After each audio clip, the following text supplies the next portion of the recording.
Oke, ini ya kita akan belajar tentang bagaimana menggambar suatu grafik fungsi kuadrat. Nah, grafik fungsi kuadrat misalkan di sini Kak Tari punya x kuadrat minus 4 dengan domain. Ingat domain itu kalau kalian masih ingat dia adalah daerah asal. Tuh ya, ada minus 2 kurang dari sama dengan x kurang dari sama dengan 3. Lalu langkah pertama gimana? Kalian membuat tabel dahulu. Di sini tabelnya harus ada X, lalu yang tengah-tengah di sini itu harus dituliskan apa? Rumus fungsinya. Kalau misalkan di sini ada X kuadrat minus 4X, berarti di sini kita tulis X kuadrat minus 4X. Seumpama di sini ada plus 3, berarti di sini kita tambahkan 3 di bawahnya. Seperti itu. Terus kemudian harus ada fx, kemudian ada x, fx. Nah, kemudian langkah pertama kita tulis di sini dulu x-nya. X-nya itu diperoleh dari domain. Di sini kan mulai minus 2 sampai 3 ya. Berarti minus 2, 1, 2. Oh, maaf. Minus 2, minus 1, 0, 1, 2, 3. Gini kan ya. Terus kemudian x kuadrat itu artinya minus 2 kita masukkan di sini. Minus 2 kuadrat berarti 4. Terus minus 1 kuadrat berarti 1. 0 kuadrat 0. Jadi nilai x ini kita masukkan ke sini gitu ya. Nah, terus kemudian yang di sini juga sama. Minus 4x berarti minus 4 kalikan nilai x-nya. X-nya kan minus 2 di sini ya. Berarti minus 2 kali minus 4, 8.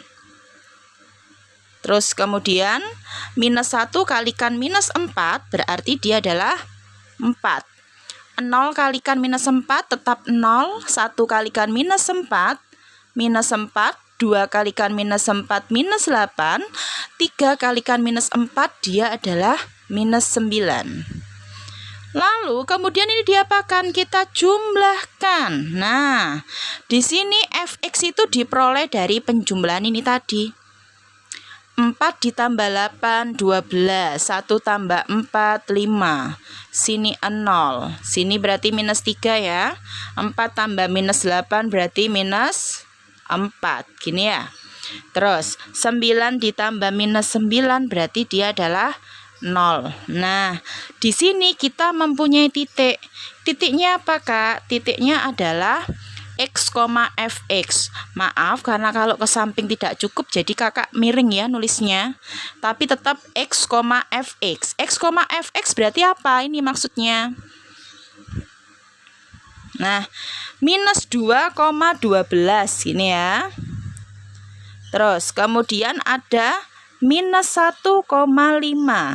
Kemudian ada 0,0. Kemudian ada 1, minus 3. Kemudian ada 2, minus 4.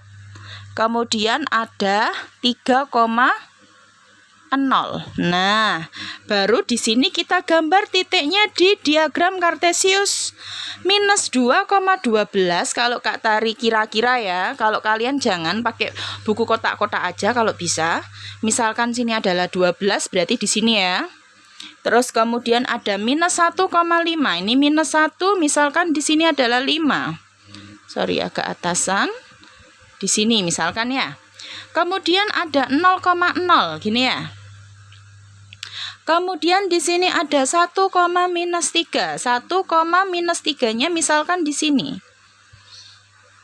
Kemudian ada 3,0. 3,0 berarti ini kan 1 berarti 3 misal di sini. Nah,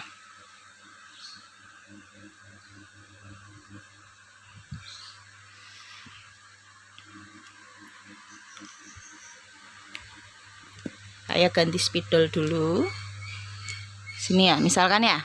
Terus gimana, Kak? Ya sudah, tinggal kalian apakan? Tinggal kalian hubungkan. Nah, Seperti itu. Loh Kak, kok dia tidak membentuk kurva? Ini sebenarnya kalau misalkan X-nya Kak Tari teruskan dari 4, 5, 6 ya, nanti akan ke atas gini guys. Nah, jadi dia akan membentuk kurva. Tapi karena X-nya Kak Tari cuma dari 3 sampai 3, ya berarti dia cuma seperti ini grafiknya. Paham di sini ya? Terus di sini ada yang namanya daerah hasil ya. Kalau Kak Tari ngomong daerah hasil itu apa sih? Daerah hasil itu sama seperti dengan fx-nya atau nilai y. Nah, seperti itu. Jadi kalau ada pertanyaan daerah hasilnya berapa? Ya berarti nilai titik y-nya ini semuanya. Berarti dia adalah, kita urutkan dari yang terkecil, minus 4, minus 3, 0, 5, kemudian ada 12. Nah, seperti itu guys. Tuh ya. Nah, kita lanjutkan sekarang. Di sini misalkan Kak Tari mempunyai fx adalah x kuadrat plus x minus 12. Tentukan tipe terhadap sumbu y. Terus nilai m jika minus 5, m terletak pada grafik. Yang ketiga nilai n jika n, minus 6 terletak pada grafik. Nah, kalau ada soal seperti itu bagaimana? Kalau ada soal seperti itu, kalau misalkan dia mencari tipot sumbu y, itu artinya apa?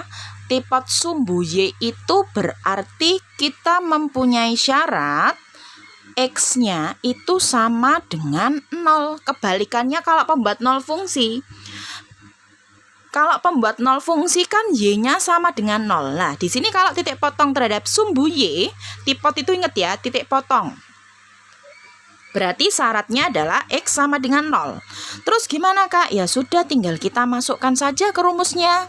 Fx itu kan bisa berarti y. Jadi y sama dengan x kuadrat plus x minus 12. Kita ganti x-nya dengan 0. Berarti di sini 0 kuadrat plus 0 minus 12. Berarti y-nya ketemu 12. Berarti untuk titik potongnya minus 12 ya. Berarti untuk titik potongnya berapa Kak? Titik potongnya selalu 0,y, x, y. Berarti tipotnya adalah 0, minus 12. Sudah seperti itu saja. Lalu yang kedua, bagaimana kalau misalkan Kak Tari mempunyai soal seperti itu? Nilai m jika minus 5, m terletak pada grafik. Nah, minus 5, m itu ini kan sebagai nilai x, ini sebagai nilai y, ya kan? Berarti di sini nanti Kak Tari bisa mengubah yang y sama dengan x kuadrat plus x minus 12, kita ganti sesuai dengan nilainya itu, titiknya. Berarti y-nya kita ganti dengan m gitu ya. X kuadrat kita ganti dengan minus 5, kita kuadratkan di plus minus 5 di min 12 gitu ya. Berarti di sini m sama dengan minus 5 kuadrat itu 25. 25 minus 5 kurangi 12. Berarti m-nya ketemu 8. Dah. Seperti itu. Hanya tinggal kita substitusikan, kita masukkan.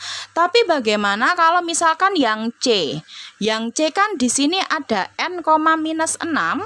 Sama kayak tadi, berarti ini adalah sebagai nilai x, ini sebagai nilai y.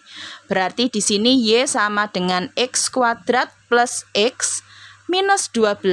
Kita masukkan di situ n-nya sebagai nilai x, minus 6 sebagai y. Minus 6 sama dengan n kuadrat plus n minus 12. Kemudian kita satukan, kita jadikan satu ruas. Berarti di sini Kak Tari mempunyai n kuadrat plus n minus 12 plus 6. Berarti jadi minus 6 kuadrat, minus 6 sama dengan 0. Gini ya. Loh, kalau seperti ini gimana Kak? Seperti biasa Kak Tari sudah menjelaskan dari awal, ketika kita mempunyai yang hasil akhirnya adalah persamaan kuadrat, berarti harus difaktorkan gitu ya.